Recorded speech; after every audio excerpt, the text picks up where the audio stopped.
சிறந்த இசையமைப்பாளர் விருதிற்கு தேர்வு செய்யப்பட்டுள்ள ஜி.வி. பிரகாஷ் தேர்வுக்குழுவுக்கும் வாத்தி படக்குழுவினருக்கும் நன்றி தெரிவித்துள்ளார். இதுகுறித்து அவர் வெளியிட்டுள்ள அறிக்கையில் இது 2வது முறை கிடைத்த ஆசிர்வாதம் என்று குறிப்பிட்டுள்ளார்.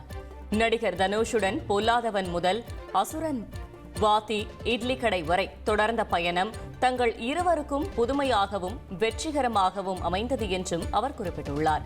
தன்னை ஊக்குவித்த இயக்குனர் வெங்கி அட்லூரிக்கு இதயபூர்வமான நன்றி என்றும் அந்த அறிக்கையில் ஜி.வி. பிரகாஷ் குறிப்பிட்டுள்ளார். அனைவருக்கும் வணக்கம். வாத்தி 71வது national award best music director கிடச்சிருக்கு. ரொம்ப ரொம்ப சந்தோஷம். இறைவனுக்கும் இயற்கைக்கும் நன்றி. And thanks to all the juries, selectors, the committee, ministry எல்லாருக்கும் என்னுடைய நன்றி. அப்புறம் முக்கியமாக இந்த படத்தோட டீம், தனுஷ் சார் இந்த படத்துக்கு என்ன ரெக்கமெண்ட் பண்ணாங்க, இந்த படத்தை எனக்கு கொடுத்தாங்க. அப்புறம் டைரக்டர் வெங்கி அட்லூரி இந்த படத்தை என்னை செலக்ட் பண்ணார். அப்புறம் ப்ரொடியூசர் நாகவம்சி, திருவிக்ரம், அப்புறம் இந்த சாங்ஸ் பாடின சிங்கர்ஸ், மியூசிஷியன்ஸ், என் சவுண்ட் இன்ஜினியர் ஜோசன், லிரிசிஸ்ட் எல்லாருக்குமே நன்றி. இது என்னுடைய 2வது நேஷனல் அவார்ட். போன வாட்டி சூரிய போட்டிருக்கு பேக்ரவுண்ட் ஸ்கோர் கிடச்சிது, இந்த வாட்டி சாங்ஸ் கிடச்சிருக்கு. So I'm really thankful and thanks to all the fans.